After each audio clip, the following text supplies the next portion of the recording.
मंत्र दीक्षा हम देते हैं ना, तो हमको पता है गुरु कृपा से बुद्धि का घर कहाँ है और बुद्धि का कार्यालय कहाँ है।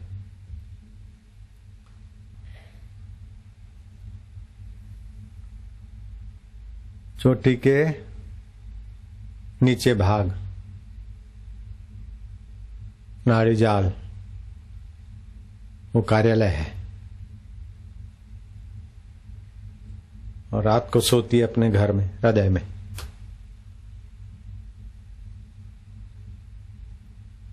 तो दीक्षा के समय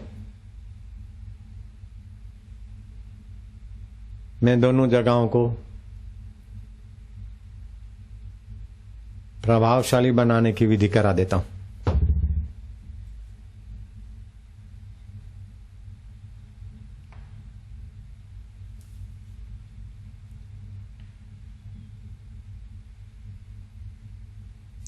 ये साधारण विद्यार्थी थे, अभी 30 लाख रुपया पगार है।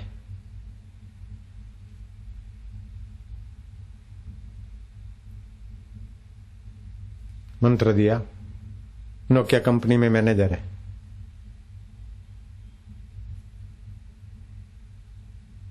ऐसे तो हजारों लाखों है।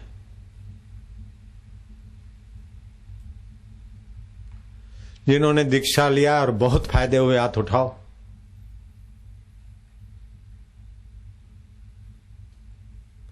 हाथ उठाओ। दीक्षा लिया और फायदे हुए हैं।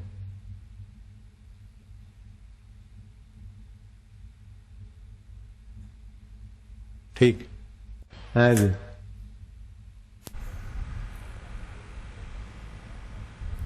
देवी दीक्षा विहीनस्य, शिव जी कह रहे हैं, देवी दीक्षा विहीनस्य न सिद्धिर न च सद्गति, न सिद्धिर न च सद्गति। तस्मात् सर्व प्रयत्नेन, गुरूणां दीक्षितो भवेत्, गुरूणां दीक्षितो भवेत्। देवी, शिव जी कहते हैं पार्वती जी को, देवी दीक्षा के बिना न सिद्धि होती है, न हृदय की शुद्धि होती है और न सद्गति होती है। इसलिए सब प्रकार के प्रयत्न से सद्गुरु के द्वारा दीक्षित होना चाहिए। केवल शिक्षित होना ठीक है, परंतु शिक्षित होने के साथ जो दीक्षित होता है वो सुख की आसक्ति छोड़ने में भी चतुर होता है, पर जो केवल शिक्षित होता है वो सुख सुविधा के साधन जुटाकर उसमें ही सुख मानता है। केवल शिक्षित इच्छा पूर्ति में सुख मानता है, पर शिक्षित होने के साथ जो दीक्षित भी होता है वो इच्छाओं की निवृत्ति में सुख मानता है, सुख का अनुभव कर लेता है, औरों के लिए सुख बांटने वाला दाता बन जाता है। हाय हाय। माँ काली प्रकट होकर रामकृष्ण को कहती है कि तू दर्शन तो करता है लेकिन दीक्षा बिना का है, गुरु से दीक्षा ले ली। बोले माँ तुम्हारा दर्शन होता है, फिर भी अभी कच्चा है। नामदेव को संतों ने कहा तू कच्चा घड़ा है। विट्ठल भगवान के मंदिर में गए, विट्ठल प्रकट हुए। विट्ठल ने कहा संत ठीक कहते हैं, शिवोबा खेचर से दीक्षा ले तब तू पक्का होगा। भगवान राम के गुरु थे, कृष्ण के गुरु थे, और मुझे अगर गुरु नहीं मिलते तो मेरी कितनी भी मजूरी होती, इससे 10 गुनी, तो मेरी ऐसी ऊंचाई संभव ही नहीं है। गुरु कृपा ही केवलम शिष्यस्य परम मंगलम। मंगल तो देवी देवता कर लेगा, भगवान कर लेगा, परम मंगल गुरु की कुंजी से ही होता है। ये बात मैं भगवान को भी कह सकता हूं। आपकी कृपा से भगवान मंगल हुआ, लेकिन गुरु की कृपा से परम मंगल।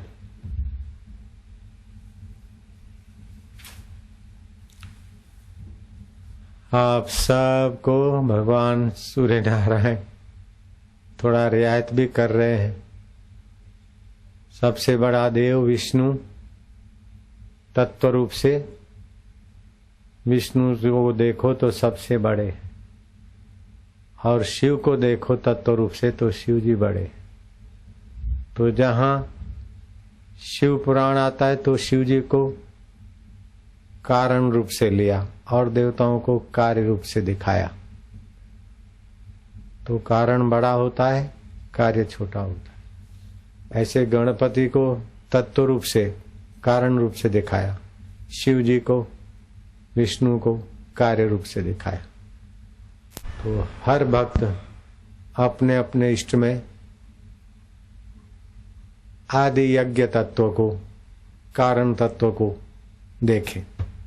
इष्ट की आकृति है एकाग्र होने के लिए, प्रेरणा पाने के लिए, लेकिन इष्ट का कारण तत्व वो आपके कारण तत्व से एकत्व के लिए। इसीलिए भिन्न भिन्न देवता और भिन्न भिन्न छोटा बड़ापन जो दिखाया गया है उसमें राग नहीं है, द्वेष नहीं है, ऊंची समझ का परिचय है व्यास जी का।